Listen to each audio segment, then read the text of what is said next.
Good morning, Dreamhouse Nation. It's James Lewis of This Dreamhouse, the show that is all about the house. Joining us today is multi-time Hall of Famer Dan the Beast Severn. We're going to be discussing the Squared Circle Expo in Indianapolis, and it's taking place tonight. So we're excited about that.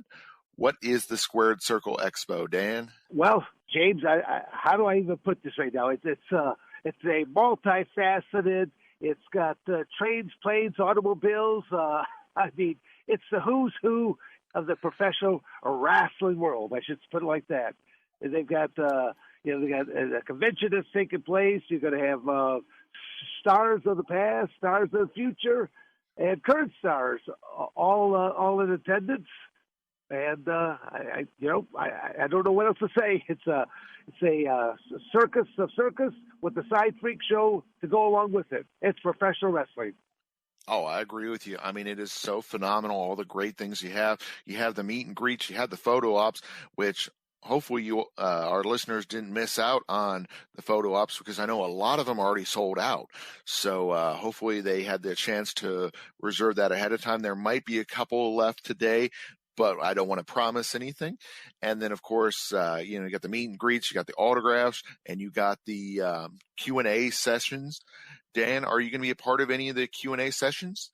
I'm going to be a little bit of everything. I'm going to be all over the place doing what I normally do. I have a few belts on display at my designated area. That's a chance for folks to see history because, just to toot my horn for a moment there, I'm the first professional wrestler ever to have a title belt carried out to the octagon, and those belts will be on display at the Squared Circle. So I'll see a UFC belt right along with the NWA title belt. So that is back awesome. in the UFC number 5, that's going way back in time when you think about UFC 5. When you look at what the UFC is at now, and their numbers in the 260 some range now. It keeps changing every week. Oh, gosh, yeah. I mean, it is just such an amazing thing that you helped to start the UFC, and it has just built and grown from there. So, yeah, we're excited about the big event tonight. So our listeners should definitely head up to Indianapolis. Actually, what they should do is they should go online first to make sure that there's still tickets available, because this event has just been so popular. And then, heck, the wrestling show tonight is already sold out. So there are no tickets to the show, but there are tickets to the expo, I believe, still available. Yep, there's going to be just 2 crazy days there between Saturday and Sunday of all the events that are taking place.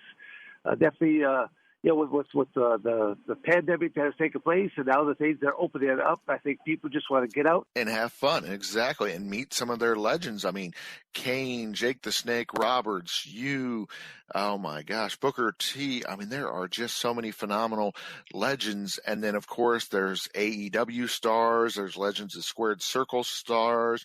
There's just such a nice variety. Plus, there are all kinds of great vendors that have just phenomenal wrestling products that, people are just so excited about. So, Dan, obviously, our listeners should definitely Google Squared Circle Expo to find tickets. It sounds like that is just going to be such a wonderful event. Well, it's going to be fantastic. As I said, it's a who's who. People have been kind of in that lockdown type of mode there for the past year. So get out, take in some sights, meet take some friends, go on over. As you stated earlier, the show sold out, but they can still get maybe some tickets there to come on in there, check out some of the cool people that will be in attendance. Awesome. So changing topics to 2020. I know 2020 was kind of a odd year for everybody. How was it for you? I had to learn a couple new skill sets, but I killed it in 2020. Nice. It was nothing was slowing down. Nothing was slowing down the beast in 2020.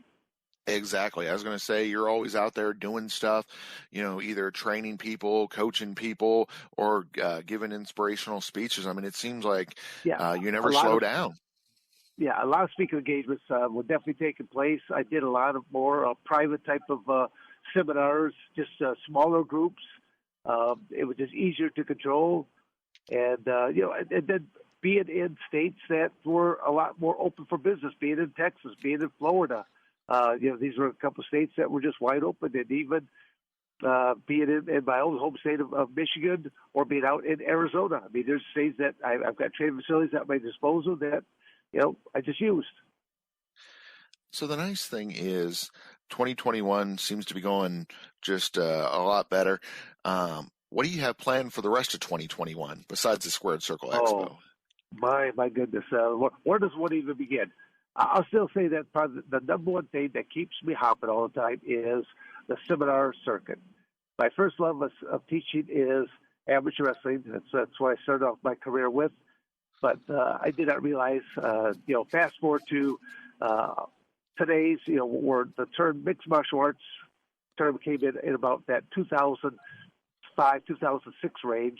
Jeff Blatnick helped the Ultimate Fighting Championships as it was covered underneath a great deal of scrutiny at that time, but he helped coin the phrase mixed martial artist. Well, I was a mixed martial artist back in, I think, 1971, because I went from being a high school wrestler, which is known as folk style wrestling. The United States is the only country that does folk style wrestling.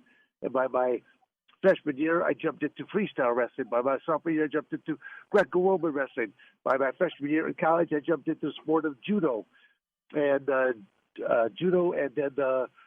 sambo. I mean, these were all just things that I did as competition, but I did not know how well they were going to start working with each other. I'd be in judo matches, and all of a sudden I'm throwing in Greco-Roman moves, judo moves. I'm doing sambo moves, and people had never seen these same kind of moves being done there. So I was just ahead of my time at the time, and even now, I mean, just when I watch some of the matches that take place in the Ultimate Fighting Championships, was just not that long ago, that Cowboy ceremony.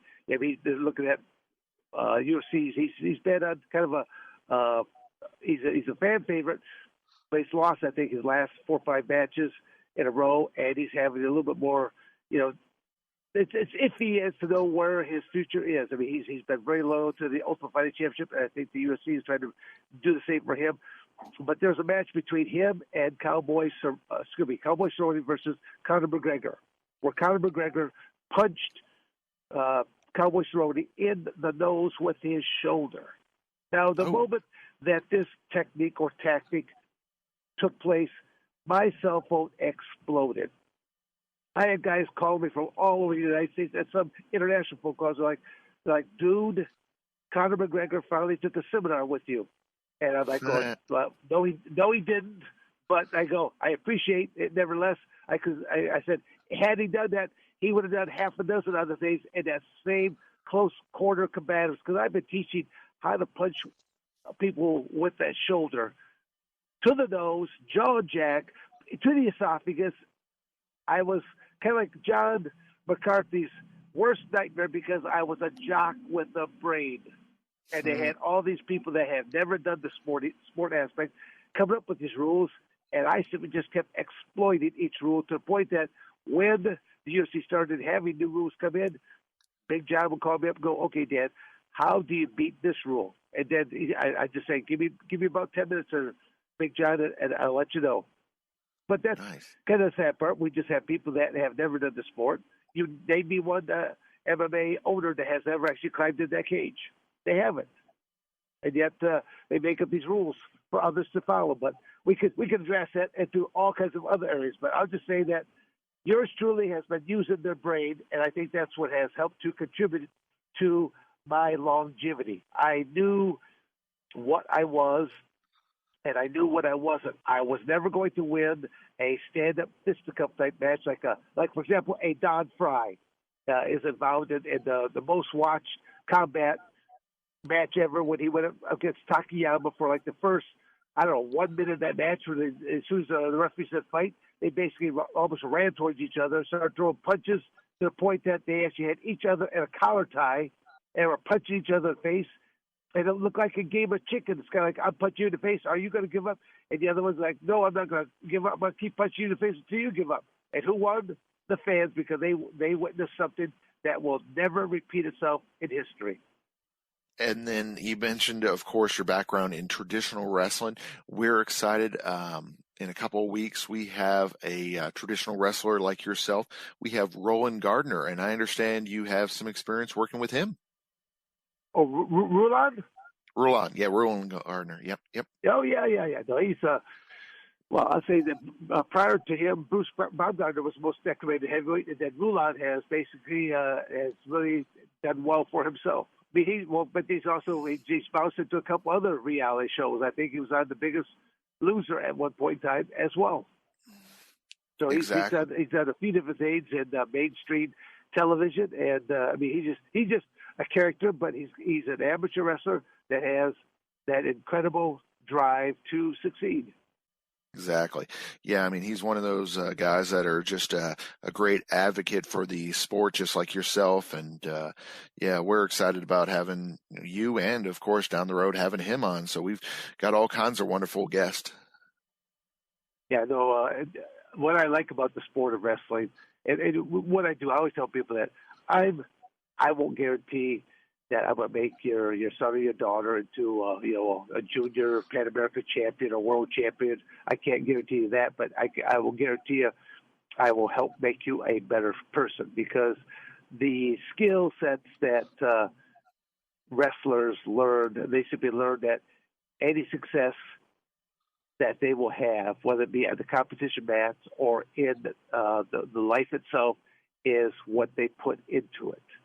And I think that saying is needed now more than ever when you think about the political quandary that the world seems to be in nowadays, and too leery to speak out or say things. And it's kind of going, nah, if you say the right thing, you should never have to worry about what comes out of your mouth. Too many other people are going to get butt hurt a little bit too easy, and I'm thinking, toughen up there, put your big boy pants on, or put your big girl pants back on. I go, whatever happened to sticks and stones, they break my bones, but names will never hurt me. But the biggest thing is getting our media back intact and holding and keeping them in check, fact check.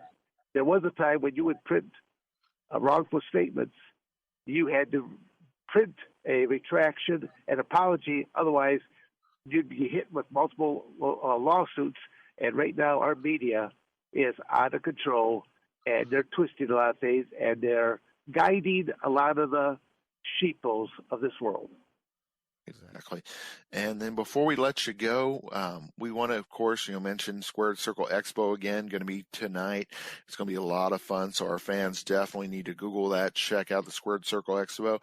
But the other thing we want to do is we want our fans to be able to know more about you. Where on social media, where on the web, where can they learn about Dan the Beast Severn? Probably the best ways is to be going to my website at dansevern.com. My email address is located there, and that's usually one of the best ways. I have a hard time keeping up with all the social media, because I do have 5 different Facebook pages alone. Dan Severn is the most primary, but it reached its max number of years back where I have to keep telling people if they want to be my friend, I've got to shove them over to a couple of the other Facebook pages that I have.